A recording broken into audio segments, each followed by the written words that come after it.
Okay, student, now we are going to solve our next numerical problem of chapter 7. The next problem is 7.2.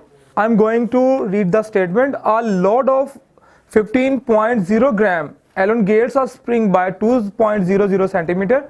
If the body of mass 294 gram is attached to the spring and is set into vibration with an amplitude of 10.0 centimeter, what will be its number 1 period, number 2 spring constant, number 3 maximum speed of its vibration. Okay students, इसका जो solution है हम कुछ इस तरह लिखेंगे. Given that में लिखेंगे हमारे पास जो डाटा गिवन है, लोड जिसे हम मैस कहेंगे, हमारे पास गिवन दैट है वो है 15.0 ग्राम, जबकि इसको हमने ग्राम से किलोग्राम में कन्वर्ट करना है तो हमारे पास 1000 से डिवाइड करेंगे तो हमारे पास आ जाएगा 0.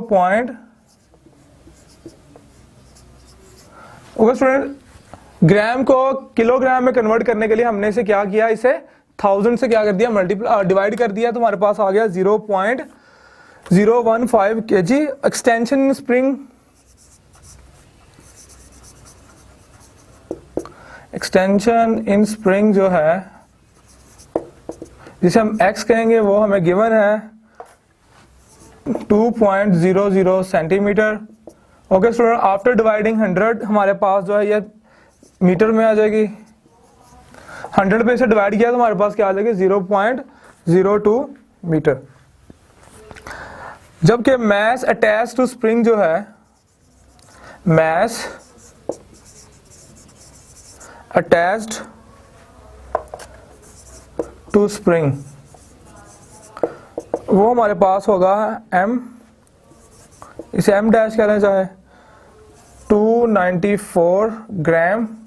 ओके स्टूडेंट, इसे भी जब 1000 पे डिवाइड करेंगे तो हमारे पास जो है ये आ जाएगा 0.94 kg. इसे भी जैसे हमने ऊपर वाला मैस जो है 15 ग्राम जो दिया गया था उसे 1000 पे डिवाइड किया तो हमारे पास आया था 0.015 kg. ये हमारे पास आ जाएगा 1000 पे डिवाइड करने के बाद. इसे भी हमने ग्राम में, ग्राम को किलोग्राम में क्या करना है, कन्वर्ट करना है तो 0.294 किलोग्राम हो जाएगा. जबकि एम्पलीट्यूड जो हमें गिवन दैट है, amplitude which is a maximum displacement on either side of the mean point, mean position, इसे हम नाम देंगे x0 का, वो हमें दिया गया है 10 सेंटीमीटर. इसे स्टूडेंट जब 100 पे डिवाइड करेंगे तो हमारे पास ये मीटर में आ जाएगा, ये आ जाएगा 0.10 मीटर. तो इस तरह जो है हमारे पास ये हमें इंफॉर्मेशन थी जो न्यूमेरिकल प्रॉब्लम में दी गई थी. इसी इंफॉर्मेशन को हमने यूज करके हमें 3 चीजें फाइंड आउट करनी है. फर्स्ट हमारे पास है पीरियड, सेकंड जो है हमने स्प्रिंग कांस्टेंट फाइंड आउट करना है के, जबकि थर्ड है maximum speed of its vibration यानी v हमने जो है वो फाइंड आउट करनी है.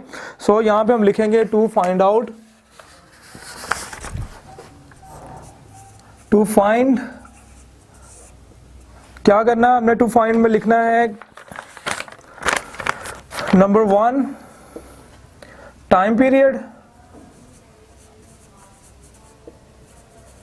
ओके स्टूडेंट्स, टाइम पीरियड हमने जो है t फाइंड आउट करना है, वो हम सबसे पहले वो निकालते हैं. t हमारे पास कैसे आएगा स्टूडेंट, t का फॉर्मूला लिखने के लिए हम क्या करेंगे, सबसे पहले निकालेंगे k, जबकि सेकंड चीज जो हमने फाइंड आउट करनी है वो स्प्रिंग कांस्टेंट ही है, spring constant which is k, and the third thing we will have to find out is which is the maximum speed. maximum speed को हम जो है असाइन करेंगे v0 के साथ, हमारे पास जो है मैक्सिमम स्पीड आ जाएगी v0.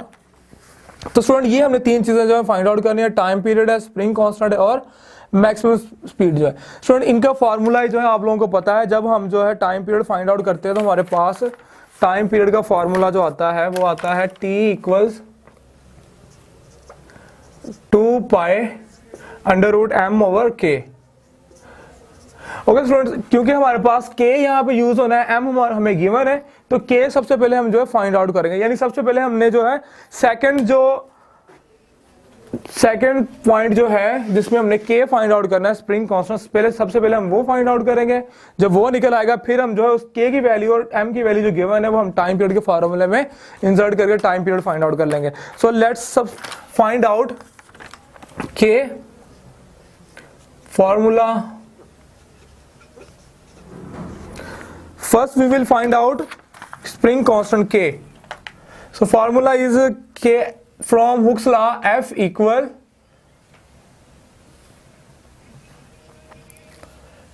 kx.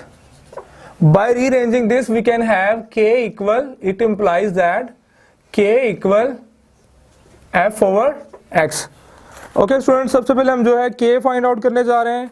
तो k फाइंड आउट करने के लिए हम इनकी वैल्यू पुट करते हैं। f हमारे पास mg होता है, mg over x हो जाएगा। जब k m हमें जो गिवन है, फर्स्ट m जो है यहाँ पे हम m यूज करेंगे, m डैश यूज नहीं करेंगे, वो आएगा 0.015 multiply by g is the gravitational acceleration 9.8 divided by x which is given as 0.02 metre, 0.02 metre.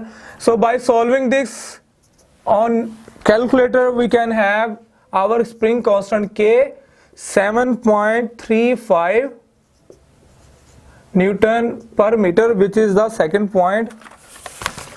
This is the second point that we will have to find out and that we have required to find out, which is spring constant K. Now the third point. So first we will find out the first point, time period. T equals 2 pi m dash over के। Okay student, यहाँ पे जो है अब हमने m dash जो है वो लिखना है यहाँ पे, क्योंकि हमने सेकंड पॉइंट फाइंड आउट करना है। तो सेकंड पॉइंट मिनटू से हमारे पास फर्स्ट पॉइंट ही होगा। सेकंड पॉइंट हमने फर्स्ट पहले जो है वो फाइंड आउट कर लिया। यहाँ पे हम जो है टाइम पीरियड का फार्मूला लिखेंगे, t equals 2 pi into m dash over के रूट। तो m डैश यहाँ पे हमने यूज करना है, ना कि हमने पहले वाला मैथ जो है 0.015 जो कि हमने स्प्रिंग कांस्टेंट के लिए यूज करना था वो यहाँ पे यूज करेंगे। तो यहाँ पे हमने यूज करना है m डैश। तो फाइंड आउट करते हैं, हमारे पास t इक्वल्स आ जाएगा 2 as it is pi 3.14। I am going to just substitute the values. m dash is 0.94 and k is 7 point, which we have already driven out, 7.35. so by solving this,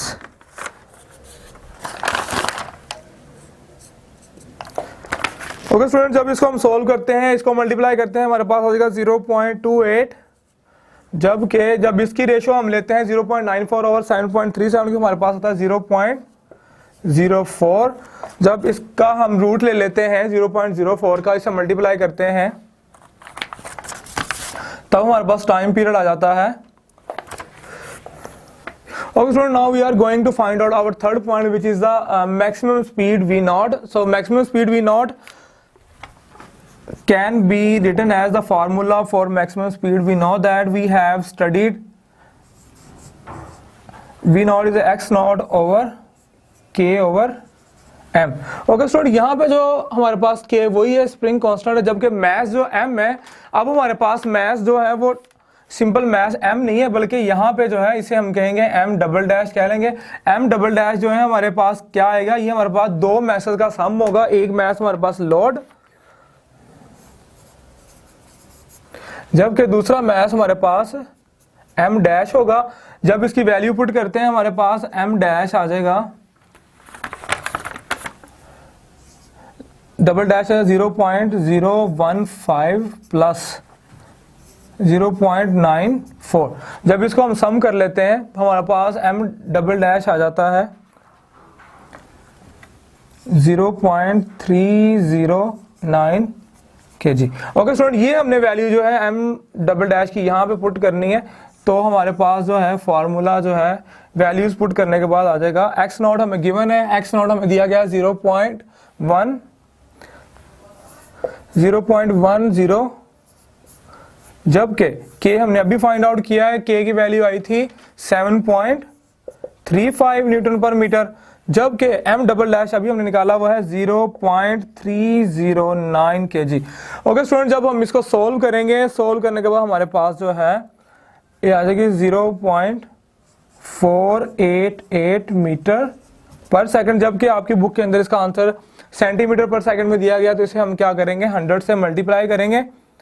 0.488 multiply by 100 हो जाएगा centimetre पर second. तो ये आ जाएगा 48.8 centimetre पर second.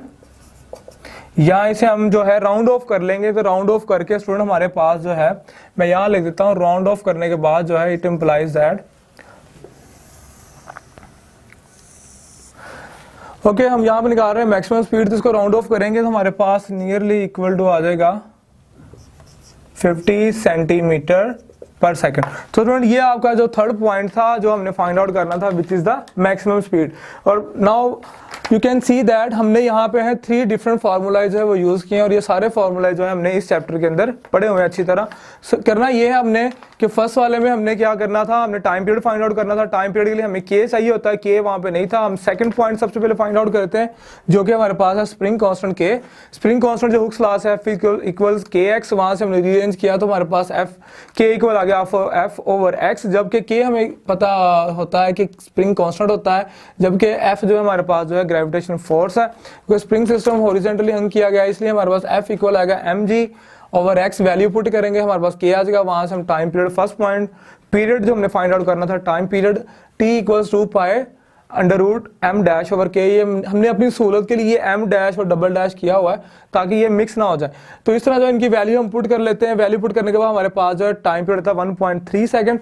Third point हमने find out करना था maximum speed v nought which is equal to x nought under root k over m। m यहाँ पे हमने अपनी सहूलत के लिए, अपनी फिजिबिलिटी के लिए m डबल डैश किया है। m डबल डैश हमारे पास 2 मैसेज का सम है। एक हमारे पास लोड 0.015, दूसरा हमारे पास 0.29, जो कि हमने यहाँ पे 0.29 फोल्ड कर लें इसे, जो कि यहाँ पे हमने लिखा हुआ है। तो हमारे पास ये आ जाता है 0.309 kg। अब हमने v nought equal x nought under root k over m double dash, value put करनी है 0.01, जो हमारे पास x नॉट एम्पलीट्यूड था। k की वैल्यू हमने निकाली 7.35, जबकि m डबल डैश अभी हमने निकाला 0.309। इनकी वैल्यू पुट करेंगे, इनकी रेशियो लेके रूट लेंगे, इसे मल्टीप्लाई करेंगे, हमारे पास था 0.488 मीटर पर सेकंड, जबकि आपकी बुक के अंदर सेंटीमीटर पर सेकंड दिया गया, इसलिए हमने इसे 100 से मल्टीप्लाई करेंगे तो हमारे पास आ जाएगा 0.48.8 मीटर पर सेकंड। जब इसे हम राउंड ऑफ कर लेते हैं नियरली इक्वल, हमारे पास क्या आ जाता है 50 सेंटीमीटर पर second. So which is the maximum speed.